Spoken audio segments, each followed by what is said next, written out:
knowing who you're trying to reach does not change the gospel, but it does shape how you bring the gospel to bear on people.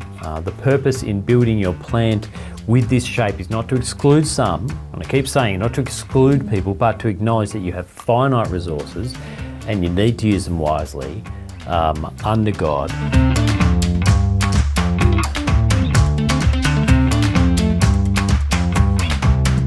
Welcome to the fourth episode in our Church Planting Australia podcast series. This episode we're looking at the question of how is it the gospel intersects with the people I'm trying to reach? That is the question of contextualisation. I'm Derek Hanna. And I'm Madeline Galea. So to reach people with the gospel, we need two things. Firstly, we need the gospel. We're going to assume for this episode that is something that you know, that you believe, but it's always worth reminding yourself of again. And the second is, who are we trying to reach? So in the last episode, we talked about if I'm going to plant, I need to know the location and I need to know the people that live in that area. And so now we're pressing into contextualization. So I know the people, but how does the gospel intersect with that particular context?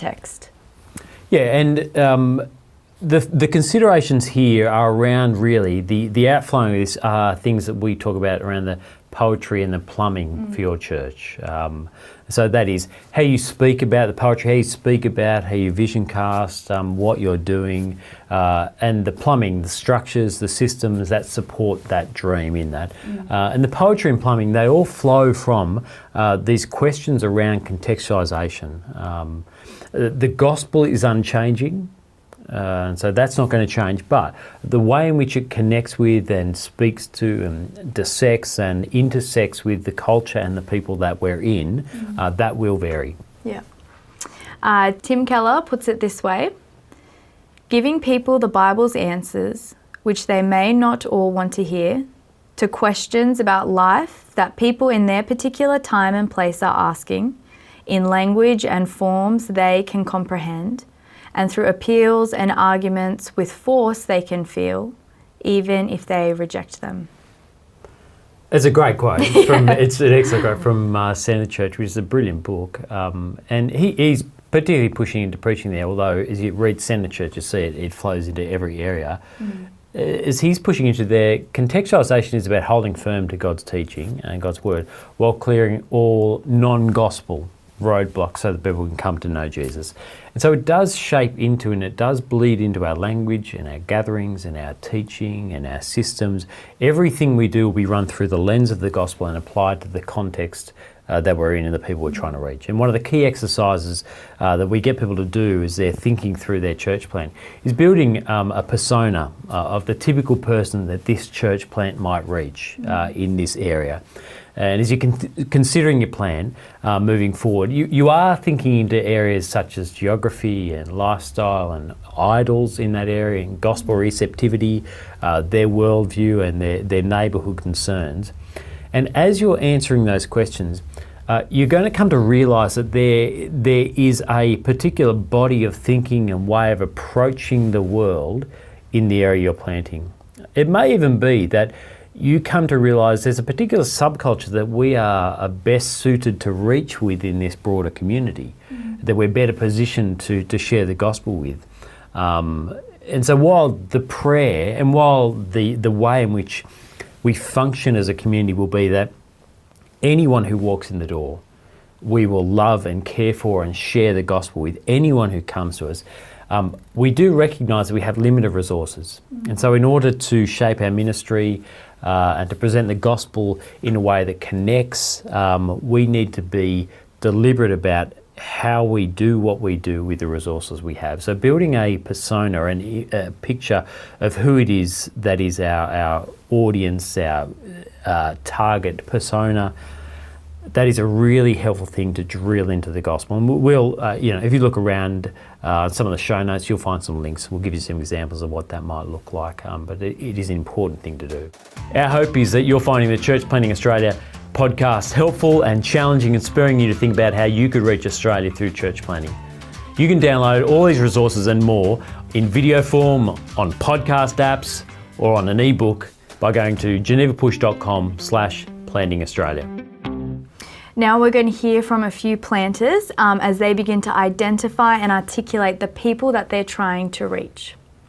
So 5 years in, we realised we were gathering like people like us, so transients, because we had been transient to Mackay. We were attracting transients, and so we did a big rethink. So at the beginning of our time in Mackay, we did Mackay Mike and Mackay Mel and profiles around them, but because we didn't really know Mackay people very well, we needed to redo that whole process, because 5 years in, we knew people in Mackay, so we knew what Mackay Mike and Mackay Mel looked like. We're able to do some profiles around them and more strategically meet them. So Mackay Mike and Mel are avid Facebook users. Their business, they don't even have a website for their business, and they drive around town looking at billboards everywhere. So we decided to put our website just ticking along in the background, focus more on Facebook, and we engaged a billboard around town. We have a focus on reaching 25 to 35 year olds. That's the largest demographic in our area and the fastest growing. We're trying to reach migrant communities, particularly Asians. And what we wanted to do was reach both first and second generation migrants, because families is really the key to see the gospel make inroads into migrant communities. So you can hear from those planters that we just heard from, they are beginning to push into the people that they're focusing on reaching, not to the exclusion of other people, but to use the resources and to understand the context they're in more sharply. Knowing who you're trying to reach does not change the gospel, but it does shape how you bring the gospel to bear on people. The purpose in building your plant with this shape is not to exclude some, and I keep saying not to exclude people, but to acknowledge that you have finite resources and you need to use them wisely under God. And so identifying who you're trying to reach will help you shape well with those resources what you do, and hopefully, prayerfully, under God, reach those people more effectively. So as you consider this for your plant, keep asking the question, am I trying to plant the church of my dreams, or am I trying to plant a church that this community needs in order to know and to love Jesus? If you want to get assessed or talk to us more about church planting, go to genevapush.com/get-assessed and contact us. We would love to talk to you, answer any questions, and even walk you through the assessment process. This series is available in 3 formats: video, audio, and there's an ebook available as well. Go to genevapush.com/planting Australia.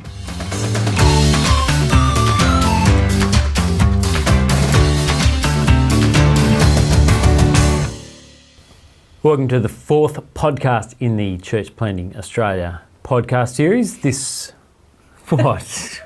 What did I do? 4th episode of the... 4th episode, all right. Sorry.